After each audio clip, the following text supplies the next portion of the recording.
So I just went to the All Japan Aikido demonstrations yesterday as of writing the script, and I wanted to get a video out while my thoughts were still fresh.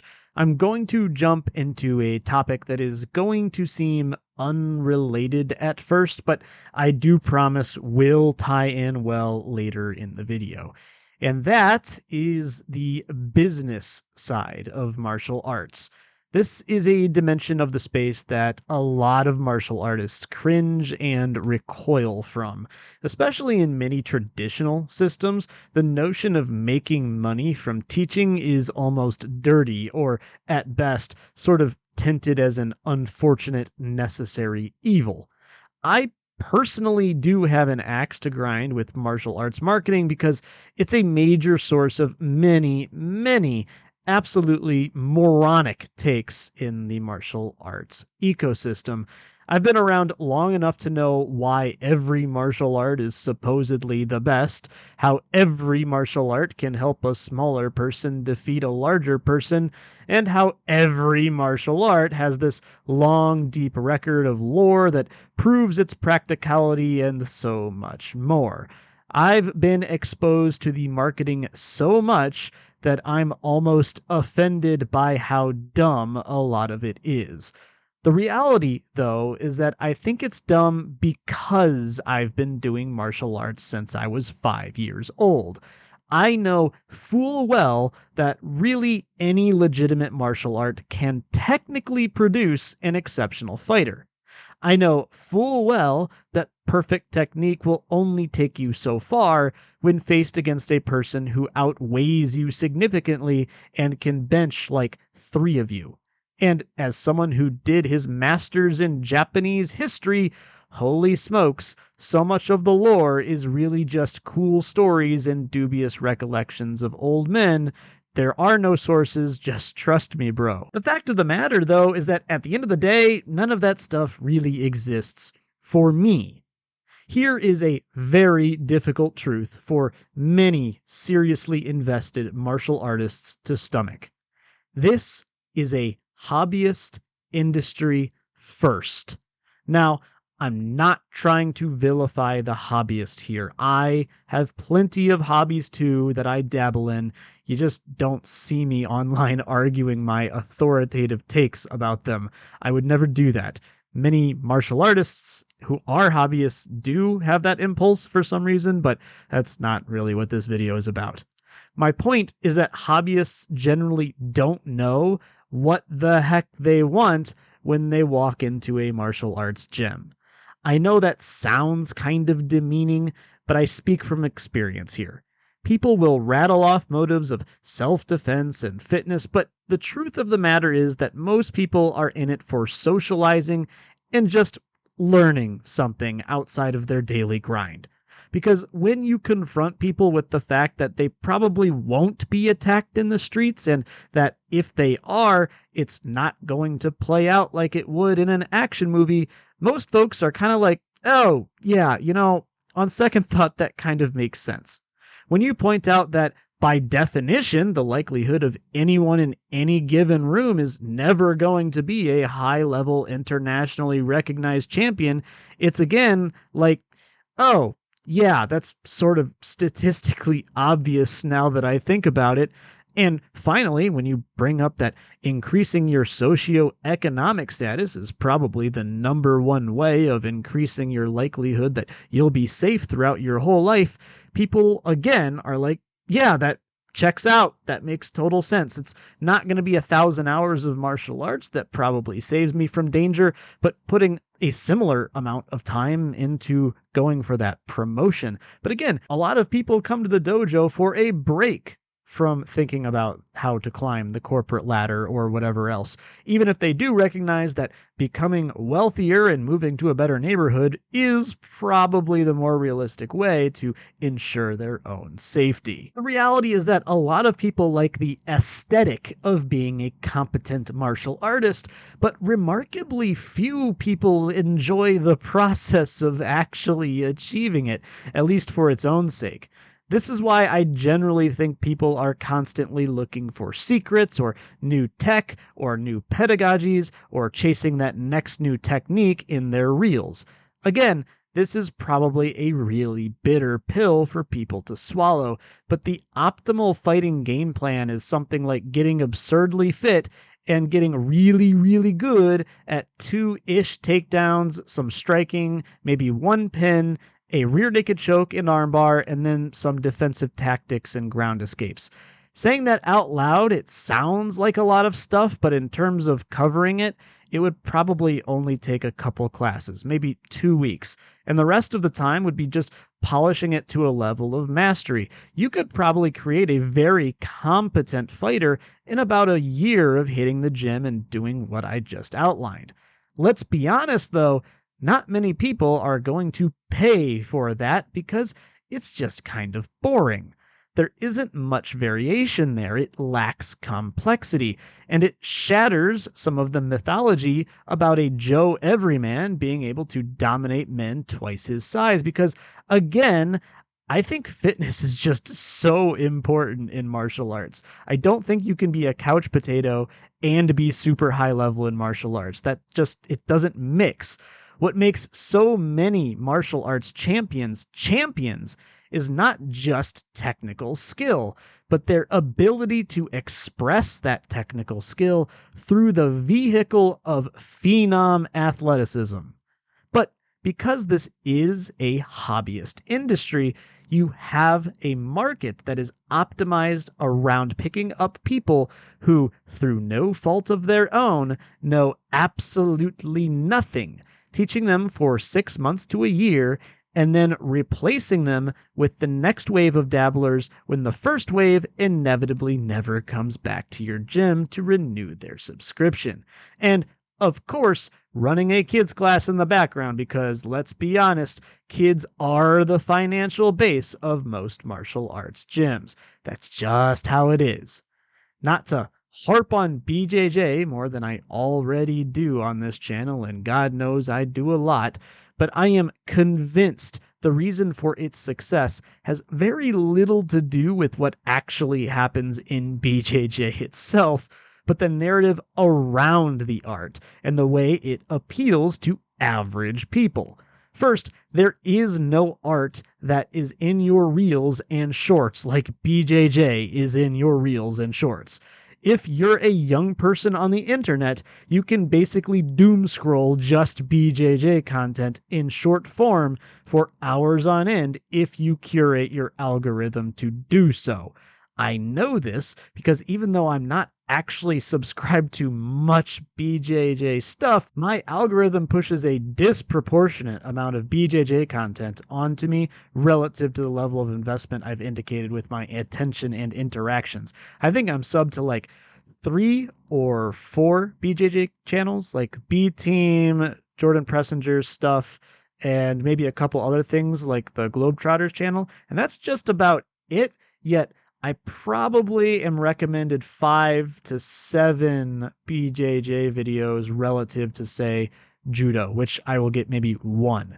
No other martial art that I know of has achieved this level of virality. Is that a word? Viralness. Whatever. You know what I mean. Second, it's an art that basically preaches you can be a fighting machine by sitting down. While there is some sport-specific truth to that idea, we know from MMA that people that just pop a squat usually don't win fights these days. But BJJ is exceptional at selling the idea to hobbyist beginners that the martial arts discourse is stuck in the days just after UFC 1, and people look at that and think, hey, I can sit down. Maybe I can be a crazy martial arts competitor. And yes, I am exaggerating here for humor, but not that much in the grand scheme of things. Much of BJJ's allure is its apparent accessibility. Where it starts diverging into the realm of the scummy, in my opinion, is when it starts demonizing other arts. Wrestling is too spazzy, judo is too unsafe because of big throws, etc., etc. When in reality, This is the Brazilian Jiu-Jitsu marketing arm weaponizing the fact that most Brazilian Jiu-Jitsu guys and potential Brazilian Jiu-Jitsu guys have never and will never be in a wrestling room or judo room.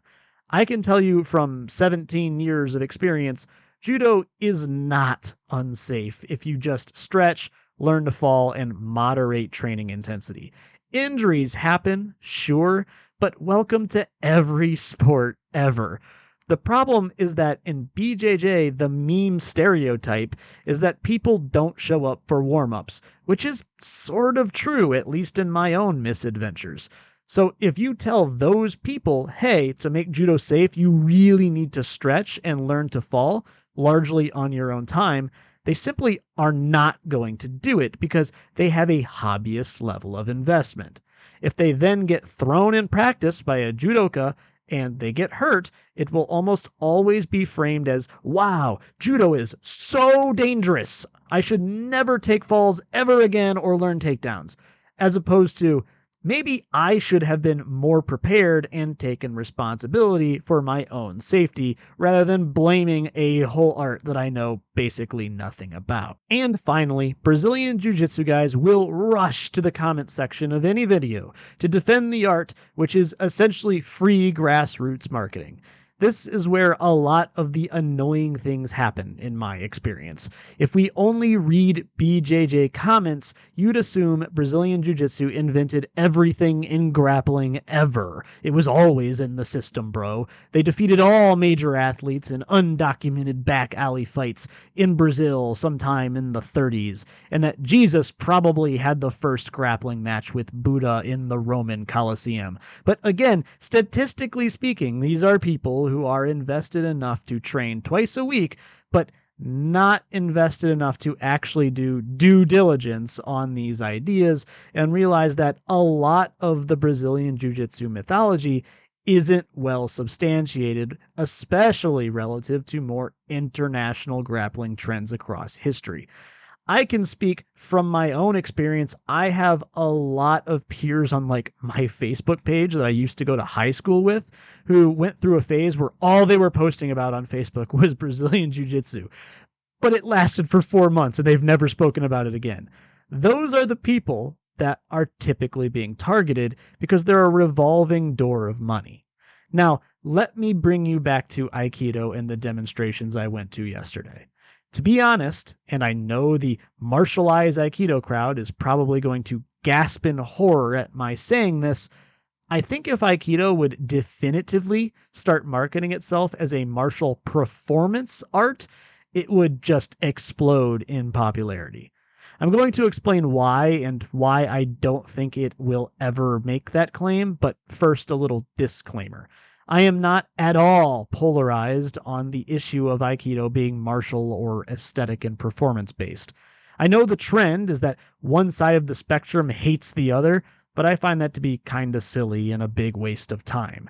I'd probably be much more successful on YouTube if I took a side and started screaming absolutist rhetoric, but I just find that really dumb and exhausting. I'm not saying Aikido cannot be martial. I'm just about to point out why that is a much taller ask. I've long been a supporter of Aikido going in any direction it wants to, so long as it is an athletic activity. My one major pet peeve that I absolutely cannot make any compromise on is that I have zero tolerance for practices where no one sweats or breathes heavy or is pushed at all. That is just a waste of my time, in my view. I might as well have just gone to the gym and worked out or ran or done calisthenics in the park. The reason I say the shift to a martial performance art makes sense is that no one really does demonstrations quite like Aikido does them. Wushu, maybe, but even next to that, Aikido sort of dominates the paired partner demonstration niche. At the demonstrations the other day, there were a handful that were so appealing that an entire arena of probably 1,000 people fell silent to fixate on them. And I mean, you could hear a pencil drop. That is actually very impressive. And on top of that, despite the heap of garbage the internet likes to generate on the topic, putting together a good demonstration really does take a lot of genuine athleticism and technical precision. Personally, I like it even more when nothing is prearranged. I think that is a higher expression of skill, but even in an organized choreography, it is an athletic talent. An average person could not come in and copy what the best demonstrators and their partners were doing yesterday. In fact, I'd go as far as to say even most combat athletes, professional combat athletes, couldn't copy it because it's just different. It's a different kind of cardio, a different type of technique, and a different sort of audience capture. It would be like asking a bodybuilder to do, I don't know, men's gymnastic rings. Yeah, that bodybuilder is super strong, but he's not going to be able to do what the gymnastics athlete can do. The reason why I think the Aikikai could probably just flip a switch and change their mission statement to martial performance art and then reap massive growth is that aesthetics speak to the unwitting hobbyist more than complicated martial theory ever will. Again, I point out that Shida Kawaryuji has 500,000 subscribers on his YouTube channel, based mostly around an aesthetic style of Aikido. Now, every time I bring up that fact, someone inevitably says that Shirakawa Sensei is also a very competent fighter, but let's be honest, put him in a mixed grappling rule set against a high-level judoka or BJJ guy, and I'm definitely betting on the latter. I'm not trying to demean Shirakawa Sensei's dedication to the art or clear athleticism with this statement. If anything, I have a high amount of respect for his athleticism and dedication. But I've seen very little evidence to suggest he would be able to handle grappling peers of other disciplines who have invested a similar level of time to him. Now, that being said, those judoka and Brazilian jiu-jitsu guys would not be able to do what Shirakawa Ryuji Sensei does, and that's my point. For the people who want to make Aikido martial, though, I can recognize you might be scoffing right about now, thinking things like, we don't need to be popular, we need to be effective. And look, I can appreciate that sentiment, but I think folks who think this way are significantly downplaying how interconnected popularity and martial effectiveness actually are, because the former really does breed the latter. I've spoken to many Aikidoka over the course of this channel's tenure. I've met with some of you in person in Tokyo even, and I've streamed with others. Something that I'm consistently told is, wow, you're so much younger than I expected. Also, thank you for hanging out, by the way. It's always a pleasure, guys. I'm 30 years old this year. This isn't old by any stretch, but by professional athletic standards, especially in the martial arts space, it kinda is old. If you look at other martial arts, most professionals are usually winding their careers down around 32 to 35. They may go on to be a coach or fill some other bureaucratic role, but their public appearances fall off a cliff. In general, the faces of most martial arts tend to be athletes in their 20s. These are the people that attract folks to watch the sport and potentially even go join a gym themselves. Take judo, for example. Right now, I would suggest the Abe siblings are kind of the poster children for the art. I know many Japanese people who watch judo pretty much solely for those siblings. Some of them don't even watch for their judo, but because Abe Uta is cute or Abe Hifumi is handsome. It doesn't matter the motivation. Their attention is money, and that money goes into the sport of judo, which then in turn goes into making better athletes. And better yet, somewhere out there is a 7-year-old child, a judo white belt, who is inspired by the Abe siblings and will one day grow to fill their shoes. So it's very flattering that the Aikido community seems to think of me as so young, but it's also kind of a problem. The faces of our art, I'd contend, are people like the younger Ueshiba sensei, who will eventually take over the Aikikai, and Shirakawa Ryuji sensei, the aforementioned YouTuber. These are both men in their mid-40s. There really aren't skilled, successful, charismatic, conventionally attractive 20-year-olds being made in-house to replace these guys. And that means there is a whole demographic not being catered to. Not just any demographic either, but kind of the main demographic, the people who will go on to be tomorrow's instructors. It also means that skills literally cannot be passed on because there really isn't anyone to seriously receive them. The grassroots international movement of martially focused Aikido has it even worse because it essentially needs to establish a brand from the ground up or roll back Aikido's already really bad reputation. Even if you ditch the Aikido name because it's marketplace poison to so many outsiders, you still need to build up a completely new entity from absolutely nothing. And as much as I know this crowd is dedicated to self-defense in particular, I think you just need a competitive sports side. You need something that people intuitively can understand and want to participate in. You need those young people, those YouTube shorts and Instagram reels, and the colorful lore to back it all up. I know there is a lot of focus on how to take these techniques and make them martial. I sympathize with that, I do. But people need to see it in a setting that is at least perceived by them to be legitimate. It cannot happen in these dark corners. Better yet, even if you can get those conventionally attractive, charismatic young people to lead the charge. I can tell you that my 30-year-old self is almost certainly not the guy to pull that off. I am at the magical age where I'm starting to not understand the memes of younger people anymore, folks. My pop culture references aren't landing in the same way. And let's be clear, I'm definitely not hot enough to be the face of anything. A lot of my quotes training is, like building up my hara through Japanese alcohol. If you catch my drift, I'm not the guy to be the face of anything, I don't think. Meanwhile, Aikido as it exists right now under the Aikikai could come out and say the aim of this style is unequivocally to create beautiful feats of cooperative athleticism through a lens of martial performance. And they'd already have a ton of infrastructure in place to do it. They could pretty much turn it on overnight. You could even judge demonstrations like floor gymnastics and make it competitive if you really wanted to.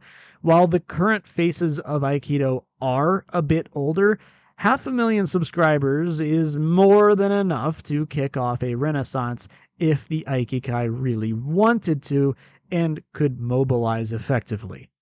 To conclude, though, here is why I do not think they are ever going to make a statement that clear with a martial performance being the focus.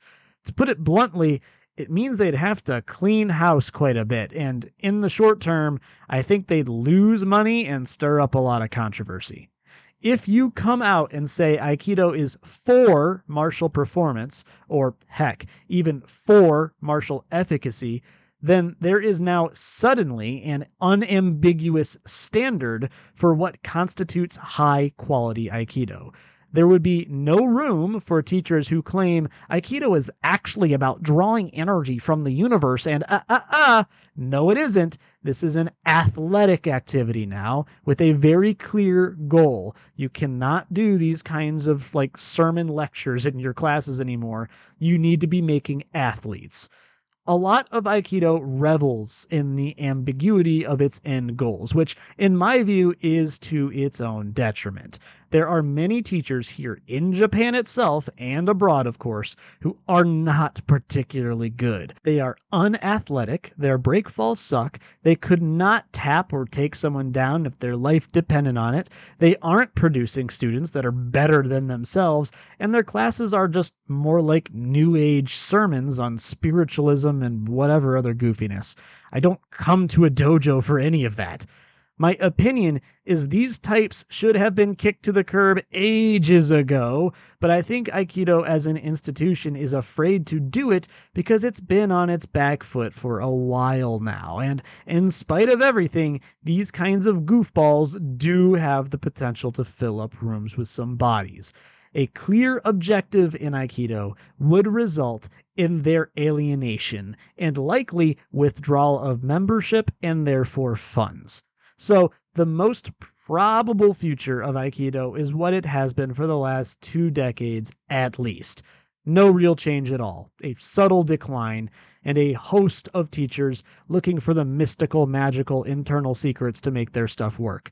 Meanwhile, more legitimate martial artists will labor away in obscurity trying to make Aikido functional, to which I believe there has actually been genuine progress on. I've made a video and to some degree compiled video examples of that happening, but the marketing arm for that particular practice has simply not been effectively established, and I worry these pockets of martial innovation may well die out with whoever is running these clubs. All while mainline Aikido is sitting on, in my view, a golden goose egg, a recipe for success in Aikido as a martial performance art which has legitimate athletic outcomes. To end on a positive note, I feel like the benefit of martial arts being a hobbyist industry is that what most people actually want is to learn cool things in a fun community. One of the big secrets in the industry, I believe, is that most people don't care about fighting or practicality nearly as much as they claim.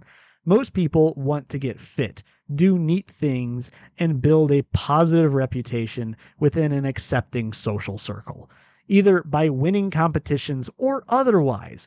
People talk a lot about martial practicality, but the moms and dads who train after their 9-to-5 job generally don't mind just moving around and breaking a sweat with other adults with a similar background. This is also generally not the demographic that is so terminally online as to engage in the cyclical, circular, toxic arguments that plague the martial arts environment. These people just don't care. And actually, they probably don't even have enough time in their day to engage with those kinds of things, because not only are they not invested enough in the martial art, quite frankly, but they also have, jobs and families, kids to take care of.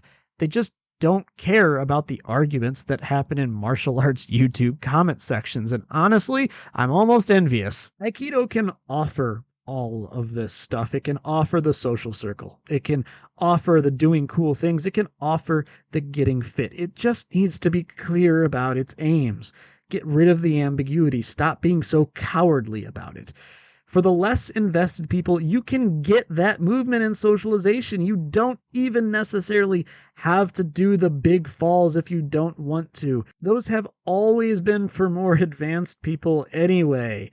And for the more invested students, you can do all the highly aesthetic, super athletic stuff that makes for good performances if the style would just flip that switch. And again, sure, you could build a competitive format out of those martial performances too if you really wanted.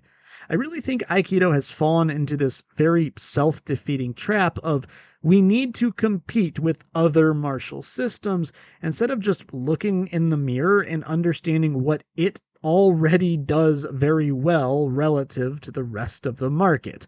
I know that will turn off a lot of martially minded people. I know some people don't want to do anything with aesthetics, but frankly, I just don't see the harm in it as long as the style is upfront about it. I'd be sort of excited to see an Aikido embrace its strengths like that, honestly. Hell, I'd go to those performance art classes. It sounds like a fun, good time. That doesn't necessarily mean I'm completely abandoning the martial side of things, but to be real, the martial side of things has so much catching up to do and is so disorganized. We are probably looking at something like a 20-year turnover at this rate if that project ever actually produces fruit.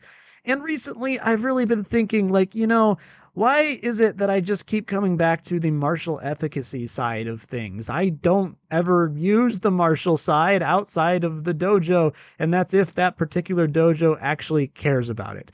Most of the time where my Aikido actually comes into effect is just in my daily life. Am I getting winded on my hikes? If the answer is no, that's probably Aikido. Do I feel stiff or do I feel nice and loose? If I feel loose, that's probably my Aikido.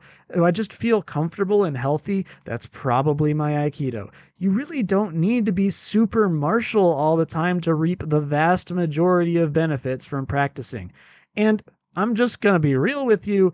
I think the aesthetic stuff is a lot of fun. I like taking about a gazillion breakfalls back to back. I like flying through the air. I like seeing if I can land on my feet out of a Kodagaish. Is any of that practical? Absolutely not. Is it cool as shit? Am I excited to do it? You know I am. It's a good time. And there is absolutely some relatability to that. I think Aikido is really shooting itself in its foot by not embracing it all the way. Not again that I'm going to abandon the martial side of things, but let's just be realistic here. It's very difficult to find a room to train that stuff in consistently. That's one of my major things. But it's not that difficult to find a room where you can just do cool Aikido shit. And that's kind of what I think I'm focusing on going forward. That and getting as healthy as possible, because while I am a young 30, I won't always be, and I don't want my knees to be crap by the time I'm my father's age. So there's that. Anyway, that's all for my video. I appreciate it. Catch you in the next one. Thank you so much for watching. There is no channel without you. Peace.